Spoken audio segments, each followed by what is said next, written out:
Hello there. Right, let's glue some accessories in, shall we? I'm going to start with the back.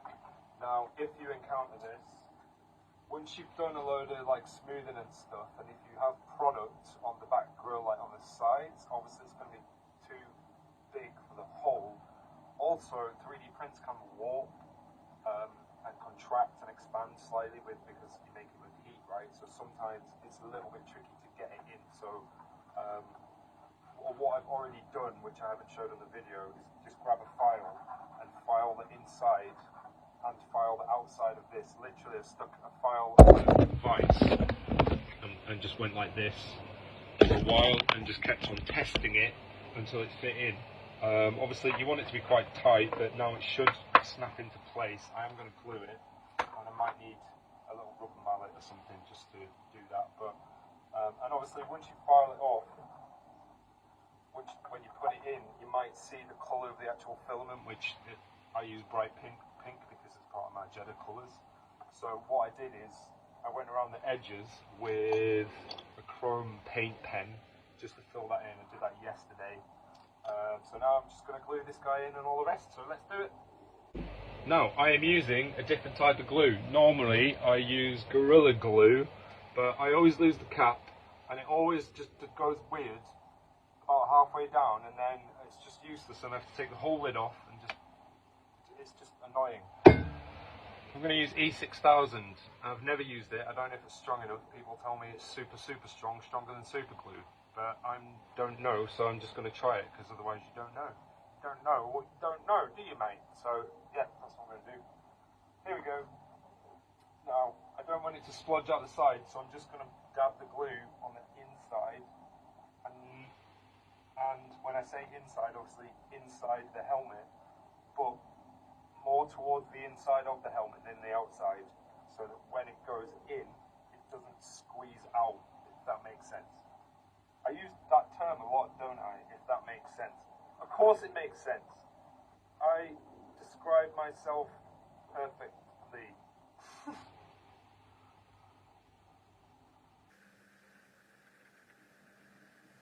Dabs, less is more with glue, as I learned as a child, building little model kits and stuff. Learned the hard way by putting far too much glue on. Right, hopefully this should just snap into place now. There you go. Oh my god. Just going to do the last bit with some rubber mallets, with a placement on the inside so I don't break it. There we go.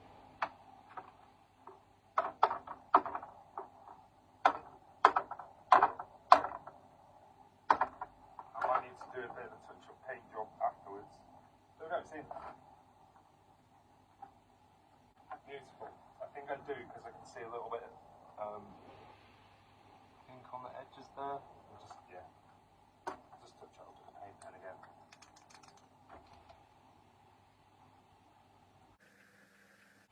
Because it's brighter than the rest of it, it makes it look kind of like sharp metal.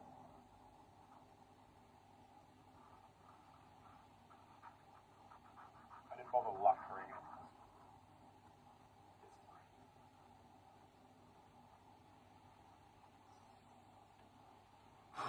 There we go, lovely.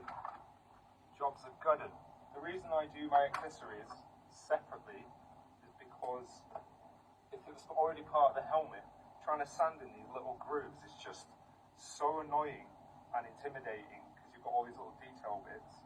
Whereas if you have it separate, you can get it at any angle in your hand. Also, I print helmets at 0.3 millimeters layer height, and I print accessories at 0.2 millimeters layer height, which means they're finer detail, so they're easier to sand and get smooth than the rest of the helmet, especially because they're separate.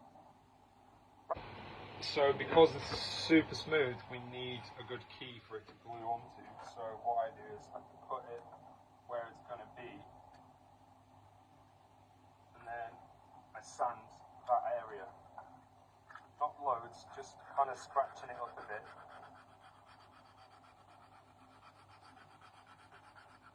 Just so it's got something to grip onto.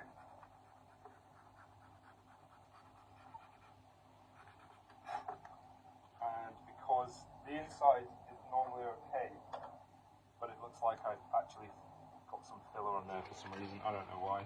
So let's sand that as well.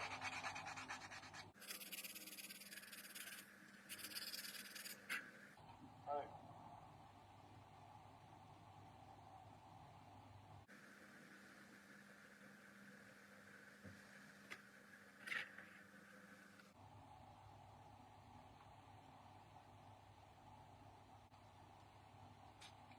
Right, and I'm going nice and straight. I'll put some tape on the bottom to stop it falling. And there's tape at the top to stop it kind of rocking. Hopefully the tape actually sticks.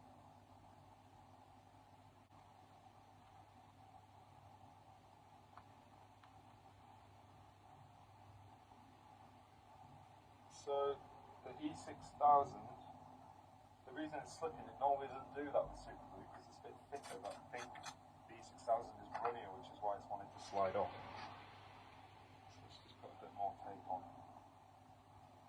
Okay. Other side.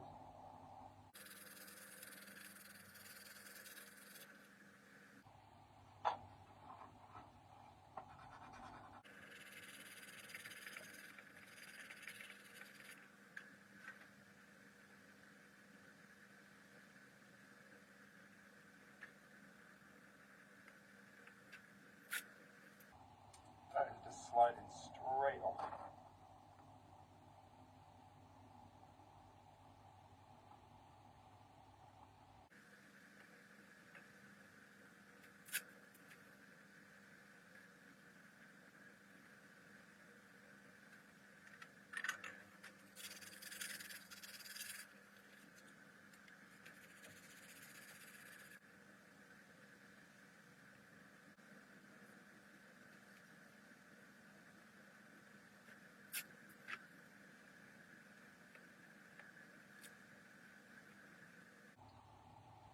Right, I'm going to leave that because I need to drill some holes because I filled the holes in for some magnets and stuff. So I should probably do that, shouldn't I? Yeah. Oh, and also the acrylic for the rangefinder. So I print that in clear PLA. Just got rid of the supports.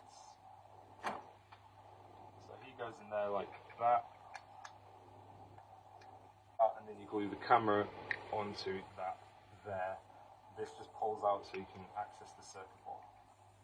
Oh, that's why. So with the rangefinder, I need to kind of prop it in there and test its rotation, but I can't do that until this piece is glued into place, because then this is the outer piece. So inner piece, then that guy goes in there, then that goes on top, and then it goes like that, and it has a magnet in here and here to keep it upright, and it's got a stopper there to keep it in the downward position. So I need to wait for these to dry overnight before I come back to it. And then last thing, I do the visor very last because it's the thing that can most easily get scratched if you're just still messing around like with workshop bits.